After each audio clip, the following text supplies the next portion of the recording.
잠깐! 영상 시작 전 광고 들어갑니다. 지금까지 미션 성공한 친구들 랭킹입니다.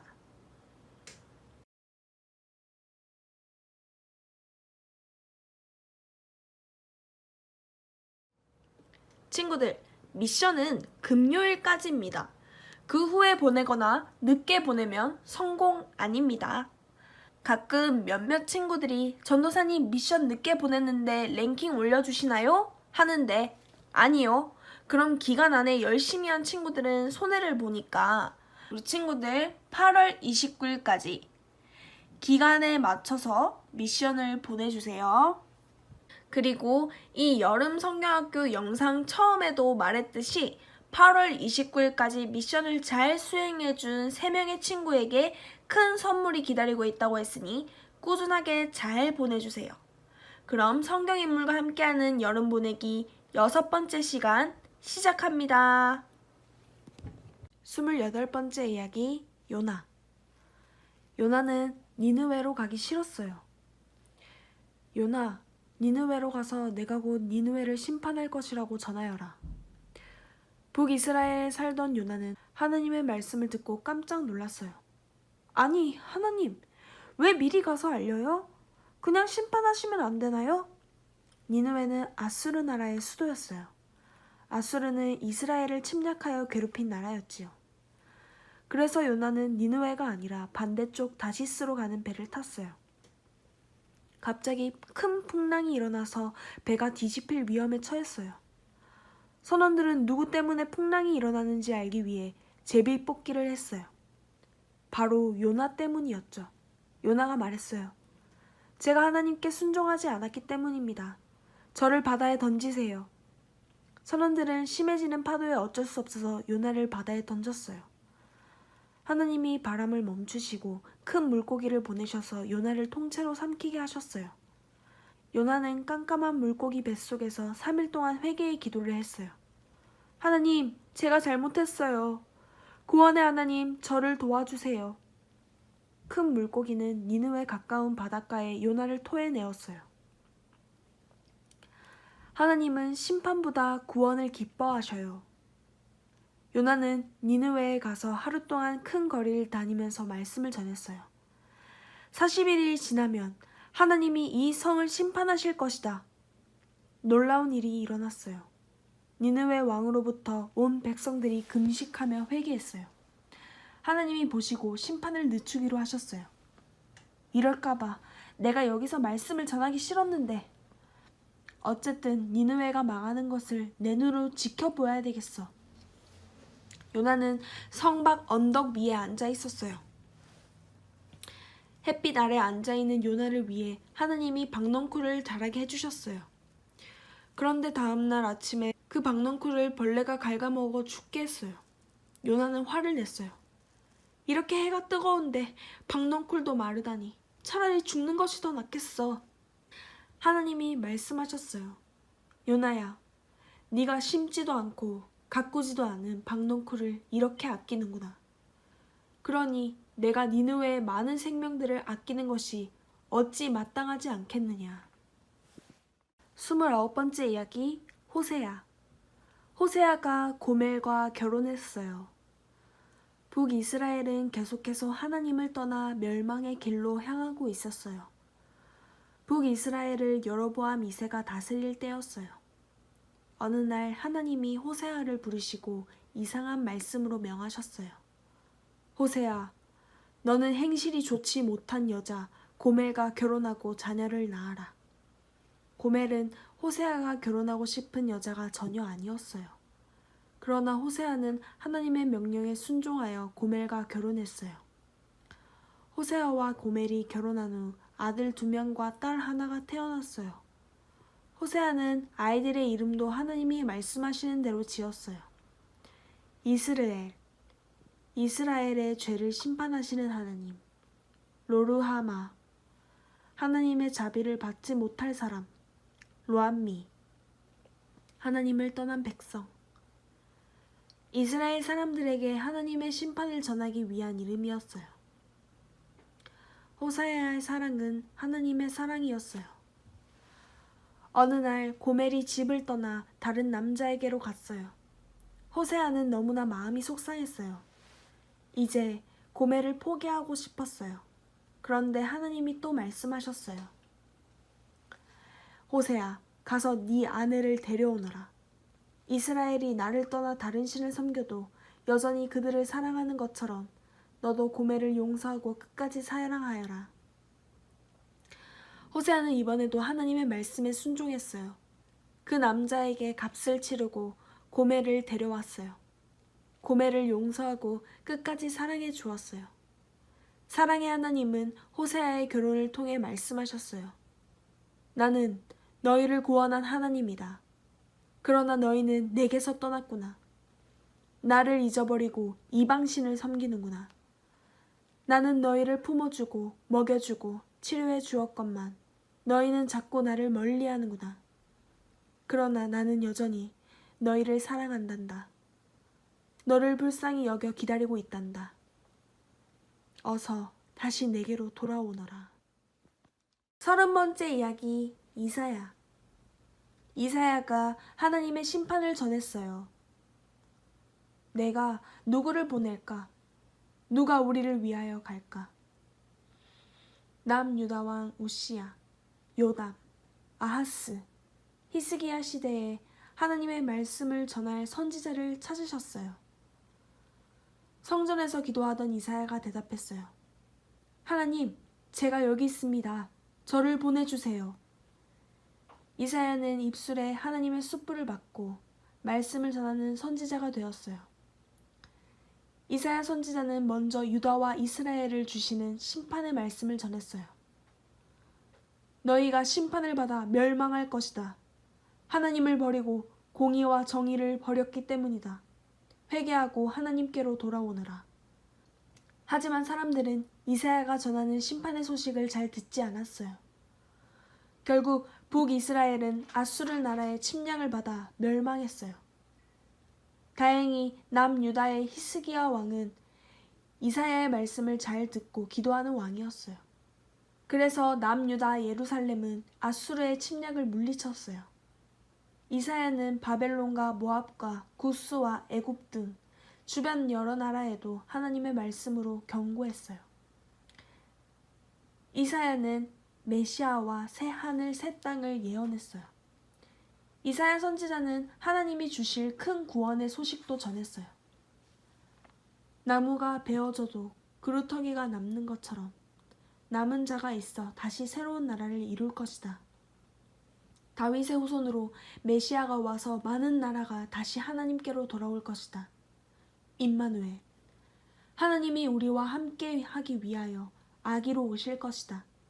그는 섬기는 종으로 오셔서 우리의 죄 때문에 상하고 찔리고 죽을 것이다. 이사야 선지자는 구원받은 사람들이 살게 될 새 하늘과 새 땅, 하나님 나라를 꿈꾸고 전했어요.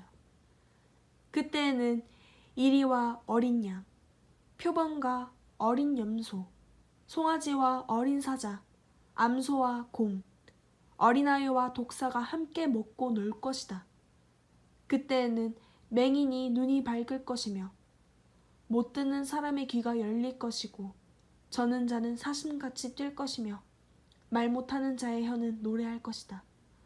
광야에도 물이 솟겠고 사막에는 시내가 흘러 꽃이 필 것이다. 31번째 이야기 예레미야. 예레미야가 남유다의 멸망을 전했어요. 하나님은 이사야의 말씀 선포와 히스기야의 기도를 보시고 남유다를 아수르의 손에서 구원해 주셨어요. 하지만 백성들은 하나님 앞으로 온전히 돌아오지 않았어요. 요시야 왕 이후에는 왕도 제사장도 타락하였어요. 남유다의 마지막 선지자 예레미야는 하나님의 심판이 가까이 왔다는 말씀을 전해야 했어요. 예레미야는 사람들 앞에서 항아리를 깨뜨리며 말했어요. 하나님이 이처럼 유다를 심판하실 것입니다. 허리띠를 물가에 숨겼다가 썩어진 것을 보여주며 말했어요. 하나님이 이처럼 유다와 예루살렘의 교만을 썩게 하실 것입니다. 멍에와 줄을 목에 감고 다니며 말했어요. 하나님의 백성이 이처럼 바벨론의 포로로 잡혀갈 것입니다. 사람들은 예레미야가 전하는 심판의 소식이 듣기 싫었어요. 거짓 선지자들은 예레미야가 전하는 하나님 말씀을 비웃었어요. 남유다의 마지막 왕들이 된 여호와김, 여호와긴, 시드기야 왕은 예레미야를 감옥에 가두고 괴롭혔어요. 예레미야는 눈물로 말씀을 전했어요. 예레미야는 멸망하는 나라의 운명 때문에 많은 눈물을 흘렸어요. 슬프고 아프다. 내 마음이 아프고 답답하여 잠잠할 수 없구나. 내 마음은 이미 전쟁의 나팔 소리를 듣기 때문이다. 내 머리가 물이라면, 내 눈은 눈물 근원이라면, 멸망하는 내 백성들을 위하여 밤낮으로 울 것이다. 결국 남유다는 바벨론 나라의 침략을 받아 멸망했어요. 예루살렘 성이 파괴되고 하나님의 성전도 파괴되었어요. 많은 사람이 죽고 또 많은 사람이 바벨론의 포로로 잡혀갔어요. 예레미야는 더욱 슬퍼하며 예레미야 애가를 남겼어요. 그러나 예레미야는 하나님이 주시는 소망의 말씀도 잊지 않았어요. 하나님께로 돌아오시오. 하나님께 부르짖어 기도하십시오. 70년이 지나면 하나님께서 포로를 되돌릴 것입니다. 하나님이 이스라엘과 새로운 언약을 맺으실 것입니다. 32번째 이야기, 에스겔.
서른세 번째 이야기, 다니엘.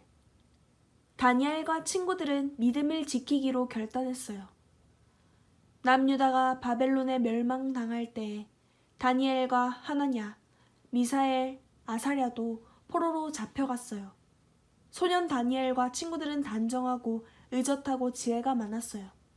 그래서 바벨론 왕의 궁전에서 일하는 사람으로 뽑혔어요.